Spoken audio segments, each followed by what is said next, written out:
बहन और भाइयों, मोदी जी का नेतृत्व है तो विरासत भी है और विकास भी है। आप याद करिए, ये कांग्रेस के लोग क्या कहते थे कि राम तो हुए ही नहीं।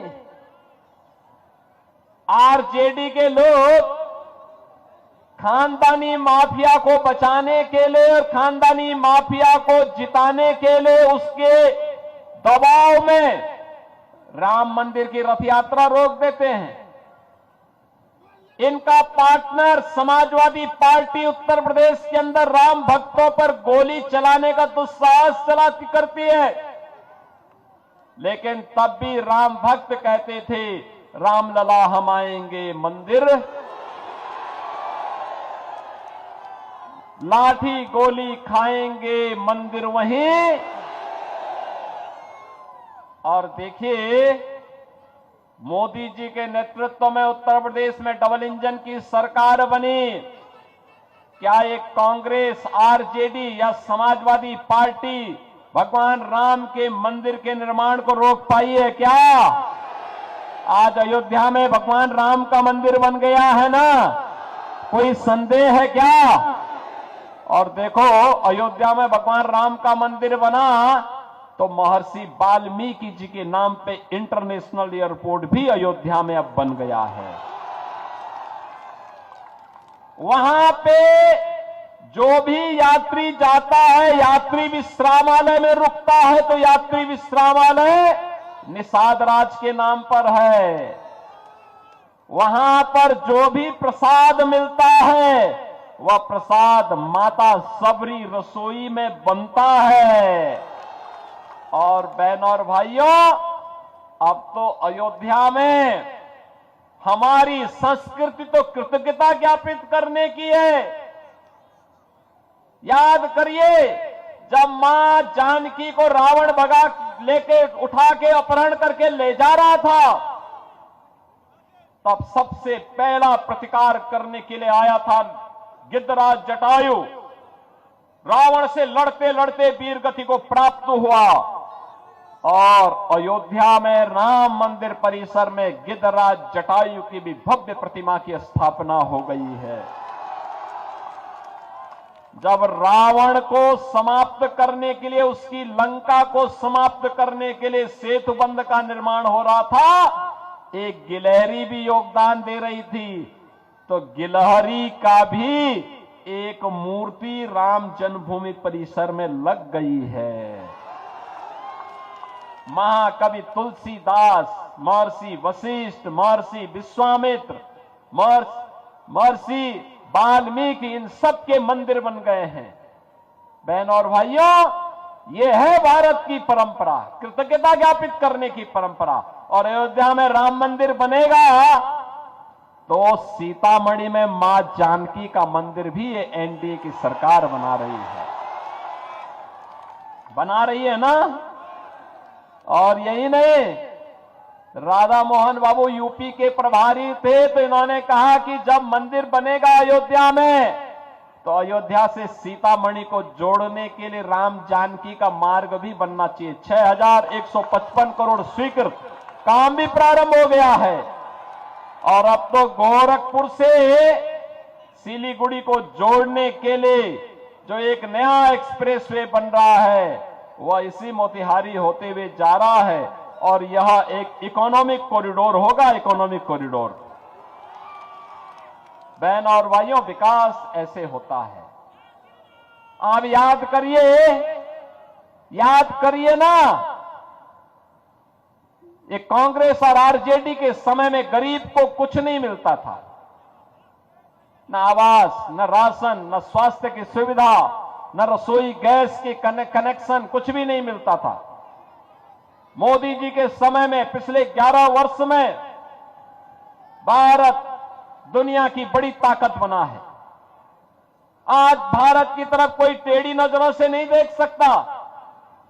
आज का भारत एक मजबूत भारत है, मजबूर नहीं। भारत अब दुश्मन को उसके ही मांद में घुस करके मारता है। अब मोदी जी ने कहा है ना, मार्च 2026 तक नक्सलवाद और माओवाद की कमर तोड़ के रख दी जाएगी। यानी नक्सलवाद और माओवाद, इन सब के जहन्नुम जाने का टिकट पक्का।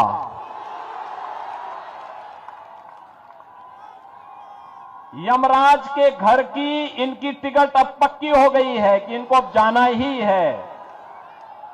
जो भी भारत का विरोध करेगा, भारत की सुरक्षा में सेंध लगाएगा, तो मान के चलो कि यमराज ने उसके लिए बुलावा भेज दिया है। और मैं इसीलिए आपसे कहने के लिए आया हूं, मोदी जी के शासनकाल में 11 वर्ष में आप सोचो 80 करोड़ लोगों को फ्री में राशन, 50 करोड़ लोगों को 5 लाख रुपए प्रतिवर्ष मुफ्त में स्वास्थ्य के लिए कहीं भी जाइए। राशन आप मोतिहारी का कोई व्यक्ति मोतिहारी में कार्ड बनाया है, अगर उसकी मर्जी आई गोरखपुर में, उसकी मर्जी आई चेन्नई में, उसकी मर्जी आई जम्मू कश्मीर में, वो अपना राशन ले सकता है, कोई उसको मना नहीं कर सकता। One nation one ration card. ऐसे स्वास्थ्य बीमा के लिए भी आपकी मर्जी कहीं के भी है, लेकिन आपको पूरी सुरक्षा मिलेगी, कहीं कोई बाधा नहीं, कोई बाधा नहीं। सुरक्षा की पूरी गारंटी कोई दे रहा है। बहनों और भाइयों, यह एनडीए की सरकार दे रही है, मोदी जी के नेतृत्व में दे रही है। और यही कहने के लिए आज मैं आया आपसे, 46 करोड़ लोगों के, आज आपने देखा होगा बैंक में खाते खुल गए। कांग्रेस आरजेडी के दलाली के सारे धंधे चौपट हो गए। अब ये दलाली नहीं कर सकते, क्योंकि गरीब का पैसा सीधे उसके खाते में पहुंचेगा। 12 करोड़ गरीबों को शौचालय दे दिया गया। 12 करोड़ अन्नदाता किसान, जब राधा मोहन बाबू कृषि मंत्री थे, 12 करोड़ किसानों को प्रधानमंत्री किसान सम्मान निधि का लाभ मिल गया। हर किसान के खाते में बिना कुछ कहे 6,000 रुपए सालाना उसके खाते में पहुंच जाता है। बहनों और भाइयों, याद करिए, कांग्रेस के समय में एक रसोई गैस का कनेक्शन लेने में 50,000 रुपया देना पड़ता था, तब भी नहीं मिलता था। और जब कभी रसोई गैस समाप्त हो गई और पर्व और त्योहार है, मेहमान है, पता लगा कि घर में मालकिन तो रसोई बना रही है, घर का आदमी जाता था कहीं रसोई गैस का सिलेंडर लेने के लिए कि कहीं मिल जाए, इज्जत बचा रह जाए, और लाइन लगी है, रसोई गैस तो नहीं मिलती थी, वहां पुलिस की लाठी जरूर मिलती थी। और घर में खाली हाथ व्यक्ति आता था तो घर में बेलना की मार अलग से पड़ती थी। ये कांग्रेस के लोग थे, पुरुषों के हाल तो ऐसा बना दिए थे कि न घर का होता था न घाट का होता था। लेकिन मोदी जी ने 10 करोड़ परिवारों को फ्री में रसोई गैस कनेक्शन उपलब्ध करवा दिए। और रसोई गैस जितनी जलानी है आप जलाइए, कहीं कोई समस्या नहीं। 4 करोड़ गरीबों के मकान बना दिए प्रधानमंत्री आवास योजना में। 3 करोड़ गरीबों के घर में बिजली के मुफ्त में कनेक्शन भी दिला दिए, यानी राशन फ्री, स्वास्थ्य फ्री, बिजली कनेक्शन फ्री, उज्ज्वला योजना का कनेक्शन फ्री, और पेयजल के लिए जल भी फ्री। बहनों और भाइयों, सरकार ऐसे ही है जो आपके साथ खड़ी हो सके, सुरक्षा भी दे सके, सुशासन का स्वाद भी चखा सके, विकास के माध्यम से रोजगार का सृजन भी कर सके। मैं नौजवानों से कहना चाहूंगा, जिन्होंने आरजेडी की अराजकता नहीं देखी है, वे अपने मां बाप से पूछें अराजकता क्या होती है। ये जातीय नरसंहार कैसे बिहार के अंदर आरजेडी के 15 वर्ष के कुशासन में हुई थी, हर व्यक्ति जानता है। अपहरण कैसे होता था, 60,000 से अधिक अपहरण।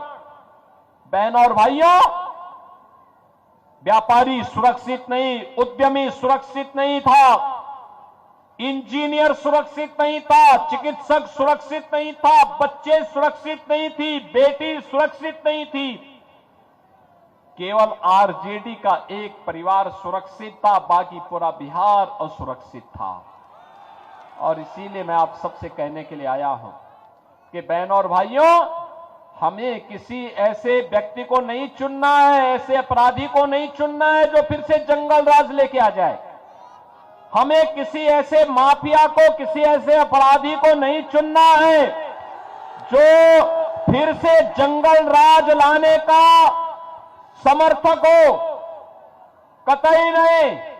और मैं तो देख रहा था यहां पर, जैसे मैं मंच पे आया, मैंने यहां पर महागठबंधन के प्रत्याशी के बारे में जब मैंने सुना, 28 मामले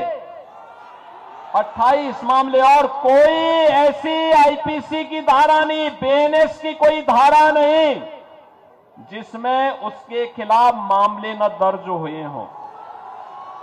क्या हत्या के प्रयास, क्या लूट, क्या छिनैती, क्या डकैती, क्या अपहरण, क्या बलवा, यानी कोई भी ऐसी धारा नहीं जिसमें उसने अपराध न किया हो।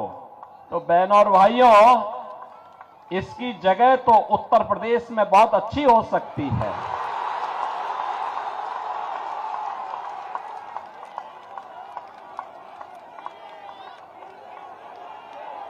ऐसे लोग उत्तर प्रदेश में अगर चुनाव लड़ते ना, तो आज का उत्तर प्रदेश उसको बर्दाश्त नहीं करता, कतई नहीं बर्दाश्त करता। और मैं तो आपसे अपील करने के लिए आया हूं, ये अपराधी और माफिया किसी के नहीं हुए हैं, याद करना, किसी के सगे नहीं हैं,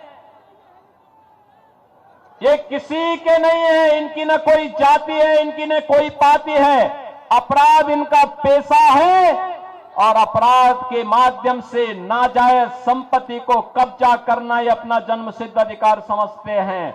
ऐसे लोगों के खिलाफ तो जितनी सख्ती हो सकती है, सामाजिक बहिष्कार हो सकता है, करना चाहिए, जरूर करना चाहिए। और यही कहने के लिए आज मैं आपसे कहने के लिए आया हूं।